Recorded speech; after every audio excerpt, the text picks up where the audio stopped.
Hello everyone, BORG Dexter here, and in this video I have the displeasure to review Legacy of Kain Soul Reaver 2 Remaster. The original Legacy of Kain Soul Reaver 2 was developed by Crystal Dynamics and published by ABHOR, and it released on the PlayStation 2 in 2001. I have recently reviewed the other half of this remaster package, namely the first Soul Reaver, and I found it good despite some of the flaws in gameplay. The voice acting, music, story and world setting made it a good game, even today, let alone compared to its contemporaries. But the remake of the second Soul Reaver comes almost completely undone by its gameplay, coupled with the lack of any side content, the weird save system, the lack of boss fights, and some elements that were good in the previous game. They're not bad here, but are somehow more muted and contribute less to the game, comparatively. Okay, so what is good here? Again, the voice acting, the story, and most of all the characters and their depth and development, as well as the number of them that are present, and the graphics are neat too. The music and puzzles are in that middle ground category, that is to say not bad, but not as good either. In the rest of the video I will go into more detail in each aspect of the game and try to explain my stance on the game. Before I get to the game itself, I must once again praise the bonus content section that can be found in the main menu. Tons of great stuff there, of which I already talked about in greater detail in my review of the first Soul Reaver game. Okay, onto the game. First, the story. The game starts with a cutscene that depicts the last boss fight from the previous game, and Raziel jumps through the portal to follow Kain. On the other side, you are met by Mobius, who claims to be your ally in your quest of vengeance against Kain and who is versed in operating machines that manipulate time.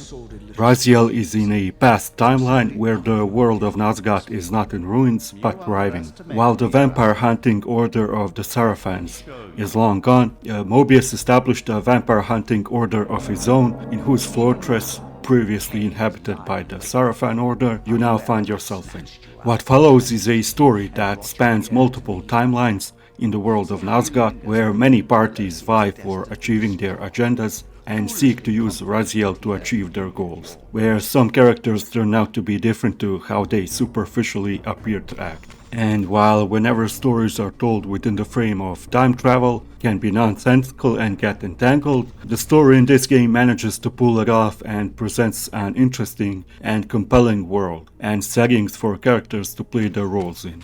It is very good. The graphics also got an update, and while the disparity between the original and the remaster is not as big as in the first game, it still improves the looks substantially, which is especially noticeable in characters. Combined with the good lighting, diverse environments such as snowy towns, swamps, caves and some more, owing to the fact that you will visit locations in different eras, some of which are in their heyday while in other eras they are ruined. This gives a nice contrast to the looks of the game. The characters are another strong trait of the game. Raziel himself is a much more fleshed out character, changing his view on people and events as the story unfolds. Kain is given more opportunity to present his views and circumstances in which he had to make his decisions. This results in a more nuanced and interesting character, which also gives Raziel ample opportunity to reflect his views and opinions on Kain and his decisions and goals. The squid-like creature called the Elder God also makes a return here, though I wish he was given more time and attention in the story, not only because I felt he was a bit left behind and ignored, but also because of the amazing voice acting of Tony J. Since this adventure spans centuries due to time travel, you will also be meeting some notable vampires of bygone eras, such as Janos, Audron and Vogador, both rumored to be scourges upon mankind until they were hunted down and killed. A few other characters are present as well, most of which, except Raziel, Kain and Mobius, are not really given enough time to develop truly, but serve the game well in making the world around you feel more populated and fleshed out. I would also like to mention a few small details that are a good example of environmental storytelling, like the bodies and heads of vampires on stakes, strewn about, depicting a world where their kind is ruthlessly and efficiently hunted down. Another example is the number of crows you will spot at the beginning, which disappear into a puff of green smoke as you approach them, letting you know that they are a supernatural presence, likely someone keeping an eye on you. I love little details like this. Onto the voice acting, sound and music of the game. The sound is good. Your feet make different sounds depending on what surface you are treading. There are distinct sound effects for blocking and hitting enemies. Enemies have death throws and often even converse among themselves while fighting you, which adds to their significance a bit. The voice acting, as per usual, is amazing, with some new talent added in for the new characters. And even though, like I said, these are mostly side characters, they spent no less effort making sure they sound appropriate for their roles. Alongside that lovely Shakespearean English that fits so well here. No problems in this department whatsoever. There, Raziel. Mobius led me to you, Kain, though I might have guessed you'd meet me here. And if Mobius told you I was hidden on the underside of hell, would you throw yourself into oblivion to pursue me? Mobius trawls for the ignorant and unwary, hauling his gasping prey from the streams of their destinies. Stay out of his net, Raziel. Spare me your elaborate metaphors, Kain. I have pursued you here for one purpose. You will pay for your betrayal, and balance will thus be restored to Nosgoth. And whose will is satisfied then? The music, on the other hand, I feel is way less memorable and impacting. I can barely remember any of it. I feel like it barely contributes to the atmosphere. It is so muted and less noticeable and impacting. Whereas I can remember multiple soundtracks from the first Soul Reaver game, I struggle to remember any music from this game. Not a good sign. The first game had a decent amount of side content, all of which were missable by the way, like magic attacks, also known as glyphs, a flame upgrade for your Soul Reaver, and health and MP upgrades, and the game was more open world, and when I say that I do not mean a needlessly vast and vapid space, like that found in many of Ubisoft games for example. Rather, each time you got a new ability, you would backtrack and discover small, previously inaccessible areas, which contained a secret of some kind. Not to mention that the first game had entire hidden levels. Soul Reaver 2 Remaster has none of that. None. Zero. The game is very linear, and while there is backtracking here, it stems from the fact that you will visit the same areas but in different timelines as the story unfolds. I also have a bone to pick with the save system of the game. There are 4 or maybe 5 save spots in the entire game. Unlike the first game, here you cannot save whenever you want, sometimes leading to long sessions of gameplay when I would rather quit the game and come back later, but am forced to keep playing, only further compounding my frustration with the game. In the first game you could save whenever you liked, and after loading you would start back from the beginning area of the game, but the fast travel gates that were implemented in the game, there is no fast travel in Soul Reaver 2 by the way, would ensure that there would be minimal time lost. This reminds me of the complaints of the save system in Kingdom Come Deliverance, where you need to use drinks called Savior Schnapps to make manual saves. Though there, you could work to alleviate the scarcity of that item, which is expensive and hard to get in the beginning of the game, by becoming proficient in stealing or alchemy. There is nothing to be done about the save system in this game, and I wish the game respected my time a bit more, even though the world is not that big and I got used to this system by the end. If you weren't a fan of the abundant box puzzles in the first game, I've got great news.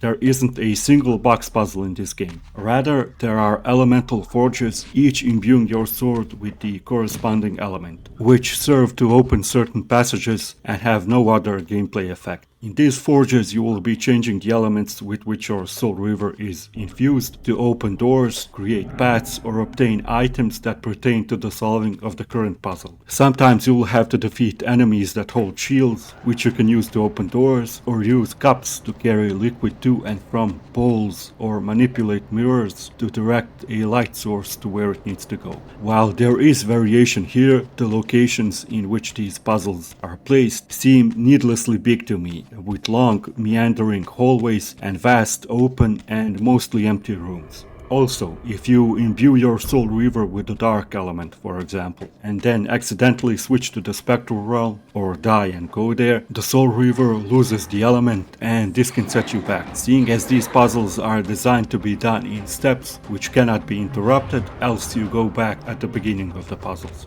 This is especially annoying the first time you play, seeing as you do not know immediately how to solve the puzzle, and if you switch the elemental imbuement at the wrong time, you may be set back, as even doors that are opened close back up after a time, or if you exit the room. Sometimes the puzzles seem, to me at least, to be designed to waste your time and pad the game length. The puzzles here are different to the first game and more varied admittedly, but not necessarily better nor worse in my opinion. And the shit on this drab cake of a game is the combat. My god, what a travesty. My first impressions were that the combat is better and more developed and interesting than in the first Soul Reaver game. The animations are better, there are more finishers, like beheadings of defeated human enemies. There is some variety in weapons too, although only in appearance. There is very little gameplay difference, except maybe the range of weapons, which is slightly different. Blocking is also added in this game, which is useless and I never had a reason to use it, so I never did. You can also dodge and use a light and a heavy attack, the latter being more slow but more powerful as is tradition. The implemented lock-on system is horrendous to say the least, as it leaves you open to being stun-locked, especially when attacked by multiple enemies. You are much better off running and slashing your weapon around enemies, as it leaves them mostly unable to respond. Enemies, especially in the latter half of the game when they are tougher, seem to be from a different game, as they attack much faster, leading to them being able to stun-lock you.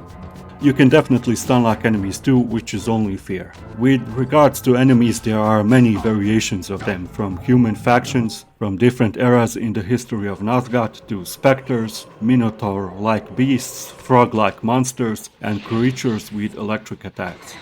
All of these enemies either have melee attacks or ranged attacks, while some have both, and some can even dodge. Also, some enemies can be present in both the physical and the spectral realm. While the animations for these attacks can vary, especially in the human enemies, functionally they are all the same and introduce no novelty in gameplay and combat.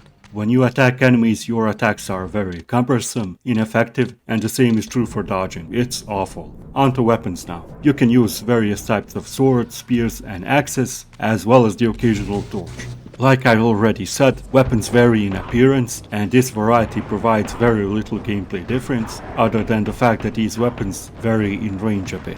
Since enemies, especially later in the game, are health sponges and even often dodge your attacks, if you are using normal weapons it will take too much time to defeat enemies. The best course of action is to fight with the Soul Reaver, the most powerful weapon in the game, which can be materialized at will. However, if you swing it too much, it will overcharge, for lack of a better word, which in turn will rapidly drain your health. Why not just completely avoid the combat, you might say. Well, that's great advice, I had the same idea too. Except sometimes the game puts up a barrier at the exits of an area, forcing you to engage with this abysmal combat system. This is true most especially towards the end of the game, where you will be forced to fight 5 to 8 enemies at once in order to progress, being unable to run away, and this will happen quite often too. This again contributes to my feeling that this was put in simply to pad out the game time. Also, take into consideration that engaging in combat provides absolutely no benefits. You don't get any loot, no experience points, you don't learn skills, nothing. It's not even fun. Why then do the devs force this aspect of the game at certain points? Good question, I would like to know the reason myself. Also, there are no magic attacks in this game at all. Why is that?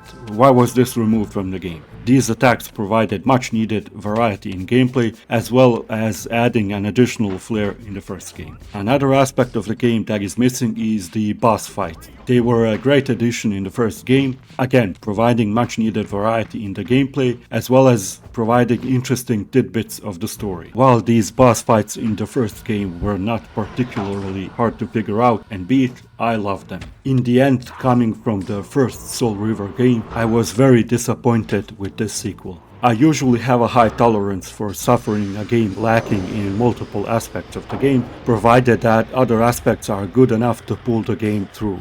Greater than the sum of its parts, as the saying goes. But in this case, this saying does not fly. The year this game came out, titles like Metal Gear Solid 2, Sons of Liberty, Silent Hill 2, the first Onimusha game, Ace Combat 4 Shattered Skies, which is one of my favorite franchises by the way, and games like this came out in that year, so this was an era of amazing games. After doing a bit of research on the game, I found that potentially the devs were pressured by Eidos, the publisher, and they didn't have enough time to finish the game, which honestly could very well be the case. So, to summarize, the story is good and even better than the previous game.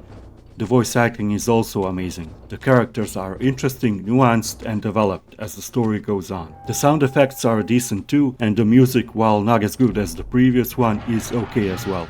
There exists a bit of environmental storytelling too, in small details, which is always nice to see. There is some diversity in the game environments, due to the time traveling present in the game, though not too much. And there are many different enemies, if only in appearance. The puzzles, though different and a bit more varied, are not better in my opinion, but are also not worse. They are about the same, and this is due to the way the puzzles are designed, like I explained.